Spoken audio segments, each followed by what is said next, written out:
Welcome back. So about, almost a year ago, I did a video on the PRS HDRX20.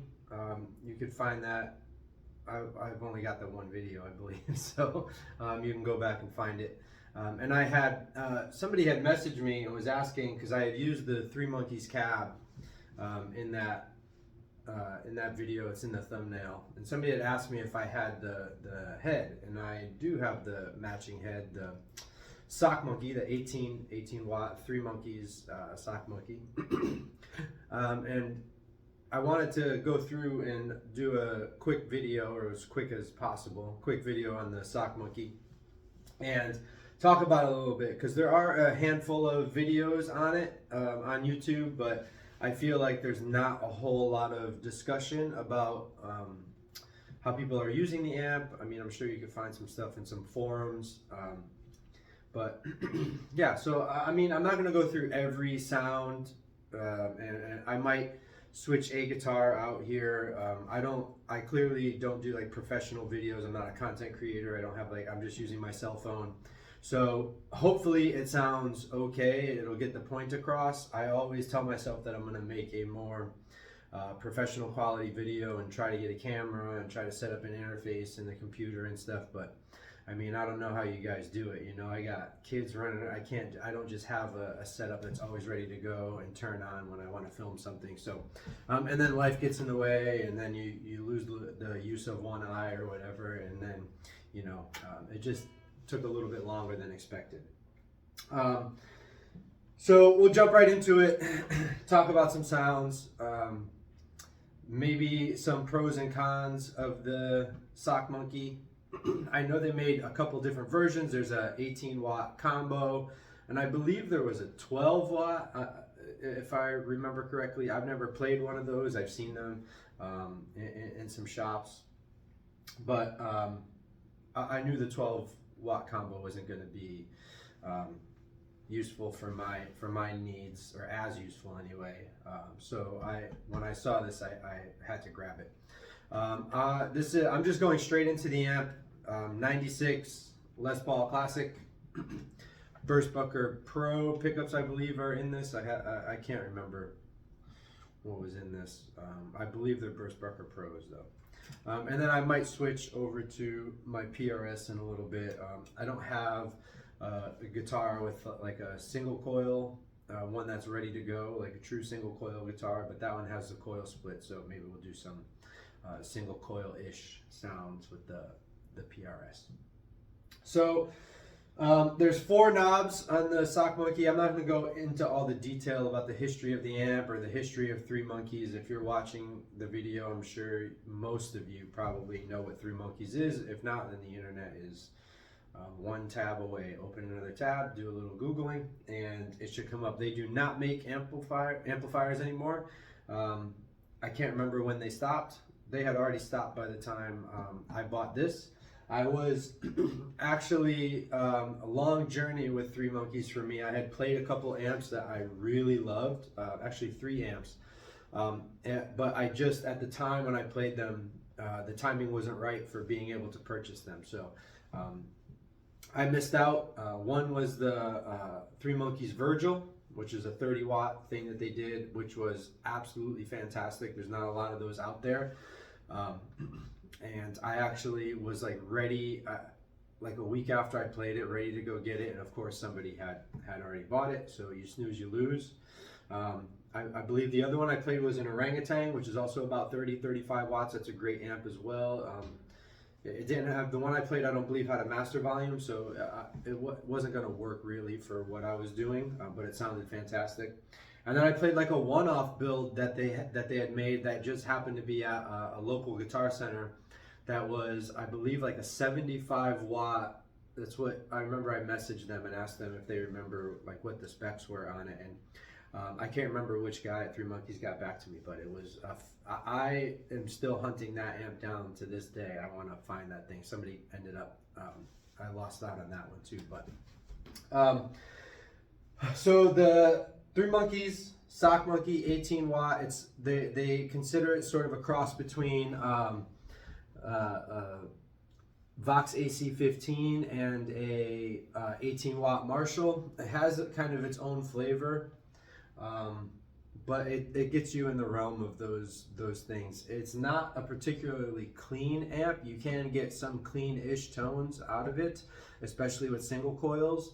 But I find that once you start getting it up to usable volumes, it's already gonna start breaking up a little bit. So if you're looking for a clean amp with a clean headroom, this is not the way to go. Some people might argue that, but not a single person that I know who's ever used one of these or played one in person or owns one would agree with that. It's not a clean headroom amp. It breaks up pretty quickly. The 4 controls on here, it has a, let's see, the volume with a pull boost. So that volume control, which is like a preamp volume control, preamp control, whatever, gain control.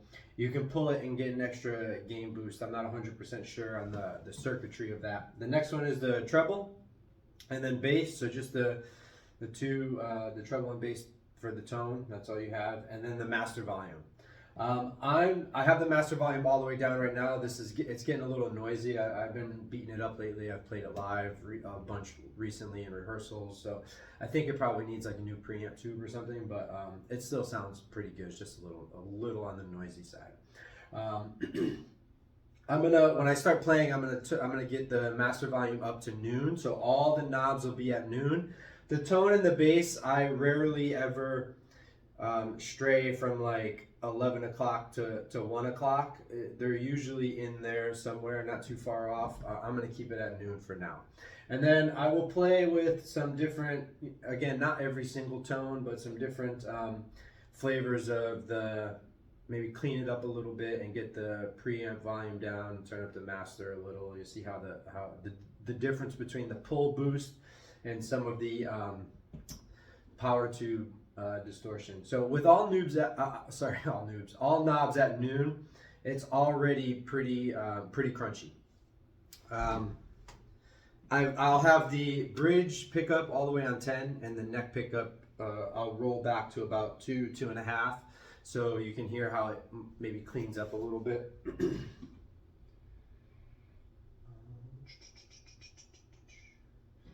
And I wish in the last year since I made the other video that I spent more time practicing, but the video is mainly to highlight the amp. I'm just gonna goof around on the guitar, so don't hammer me too much. Alright, so bridge pickup on 10, all knobs at noon.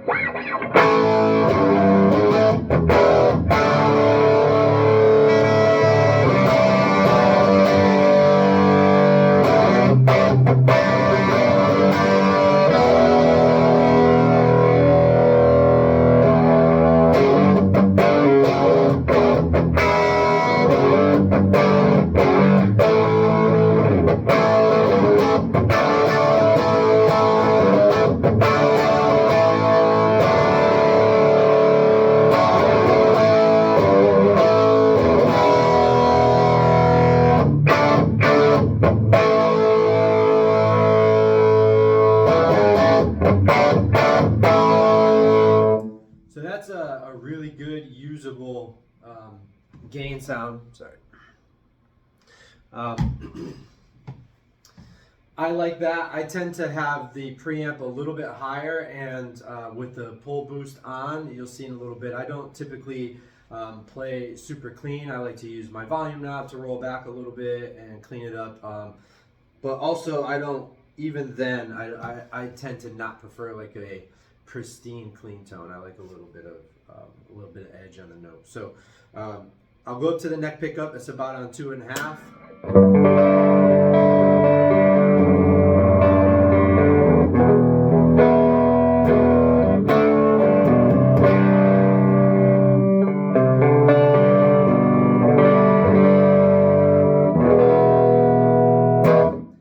So it cleans up okay. It's not obviously super clean, but to me, using it that way, it tends to get a little muddy.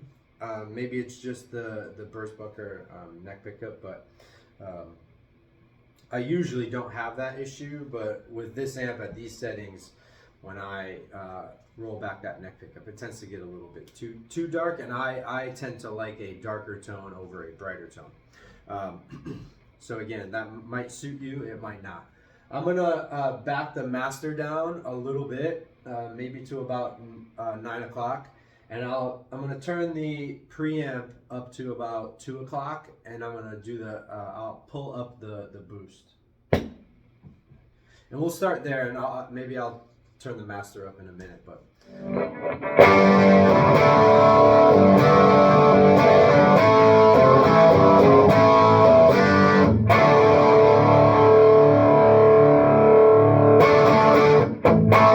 So the boost is on. I'll turn it off.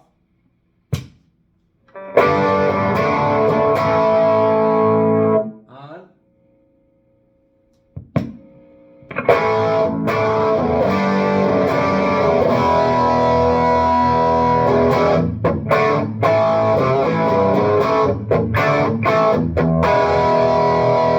That's usually about where I have that set. You know, maybe sometimes I'll goose it up a little bit. It's not a huge gain bump. You notice the difference, but it feels a little bit better under the fingers.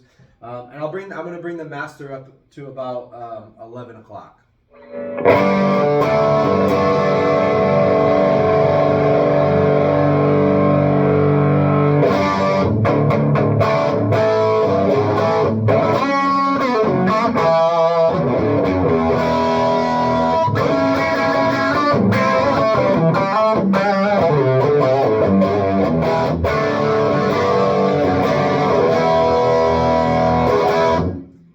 So noticeable difference there. I'll bring the master back down. It's a little noisy.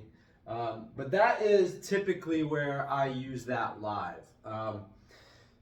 If I was using it live, I don't always use it. Sometimes I use it in stereo with the PRS HD RX20, the amp that I did the last video on. And in stereo, it's a magical combination. But by itself, depending on the venue, I feel it struggles a little bit to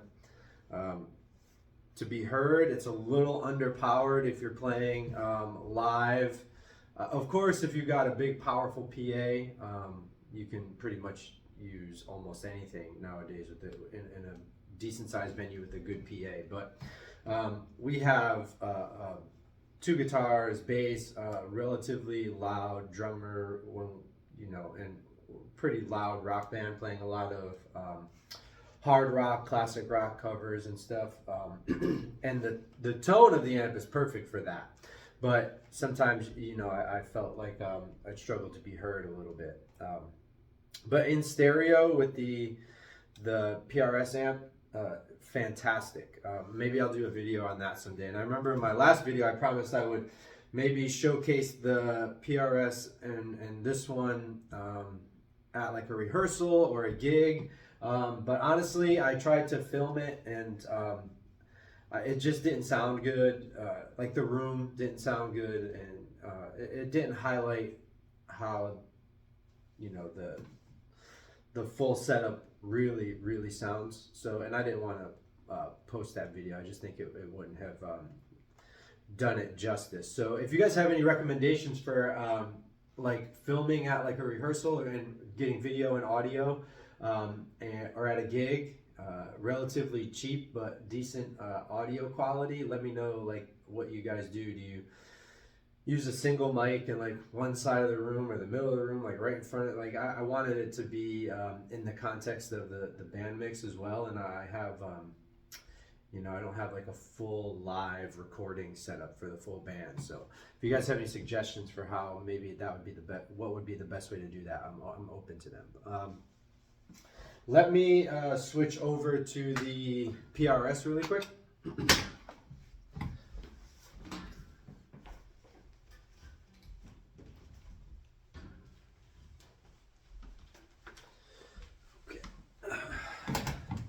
Again, I'm home right now. I don't have like guitar stands or anything. I don't have like a proper setup. So I apologize for, and I'm not going to edit any of this, which makes some people mad. You guys are very impatient, but I'll put timestamps for just the amp sounds if that's all you're interested in. PRS, I know I got the camera backwards here, but DGT 2014. This is not the SE model. This is like, what would that be, a core? I'm not like super up on all of the PRS model terminology and stuff. I just know I played a DGT. I really wanted one. And then I had a hard time finding one that I connected with as far as the finish went. Like a lot of them were really great, but the ones that I was that were local to me that I was able to play and buy, like one was like bright white. I'm not a fan of white guitars. One was like a nice gold top, but it was a little bit beat up. And then this one came up for sale on Reverb, and the guy happened to live like in the same town as me. So I made him an offer, he accepted, and I find that a lot of times with PRS, you get like the flame is just too much. It's like way over the top, but this one to me was perfect. Very vintage, correct looking, great burst. Everything about it was pretty sweet, right? And if you guys are familiar with the DGTs, you know the deal anyway. So the pull boost is still on. I backed the max. I'll back it off a little bit. I'll back the preamp volume with the boost on back to about noon, and the master volume is at about 10 o'clock. The tone and treble, the treble and bass are still at noon. This is still humbucker, bridge humbucker, just to hear the difference between the Les Paul.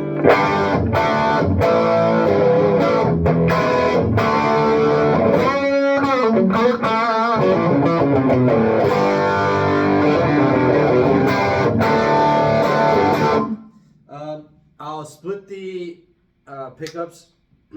The tone knob splits the pickups here. They're both split now. And apparently with the DGT, David Grissom's idea was when you split the bridge pickup, it was, you know, to be as close to like a really good telly bridge pickup as possible. I don't have it. I mean, I've played plenty of tellies. I don't own one. I haven't owned one at the same time as this, so to have a direct A/B comparison, I've not done, but it sounds pretty good. So here are the same amp settings with the coil split.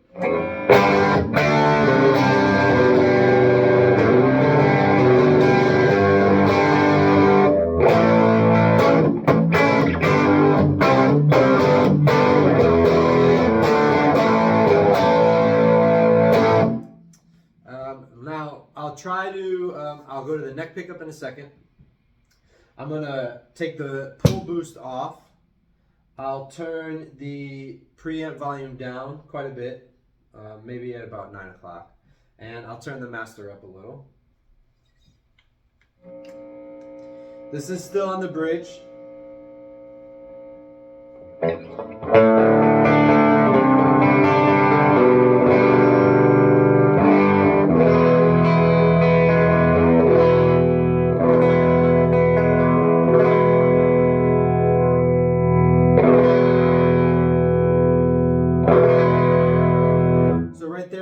Volume with the coil split that's at about 9 right now.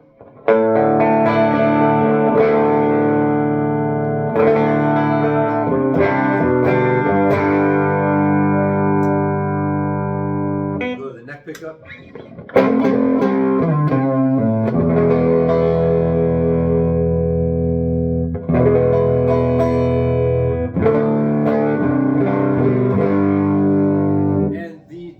Pickups are fantastic, but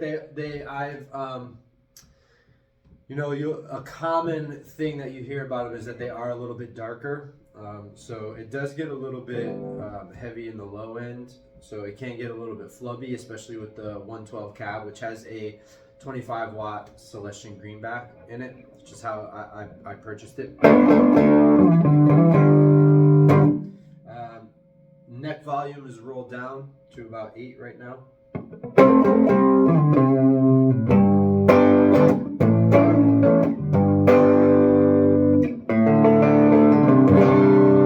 going to take the bass down to about 10 o'clock, and I'm going to move the treble up to about 2 o'clock.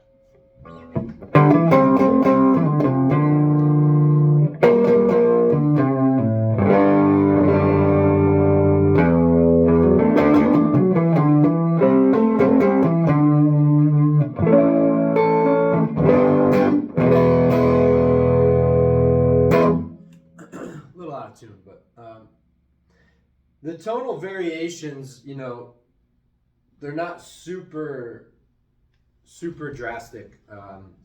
When you're using like humbuckers, I notice a big difference if I go from, obviously, you know, a lot of you probably already assume this, but when I go from the Les Paul to the, I have a Strat, 3 humbuckers, and this in stereo with the PRS with the Strat, the Strat sounds great. Everything sounds great with the PRS. That's a fantastic amp. But the first time I plugged that Strat in and I was doing a sound check, and then the PRS was already warmed up, and I turned this on, and when it came through and they both came together, for that room that we were playing, it was a heavenly sound. It was probably one of the best tones that I've ever had. And I typically only will play the Strat on like 1 or 2 songs. So I wanted to play it like every single song, but it wasn't fitting the needs for that night. So, but when I was playing, it was pretty glorious.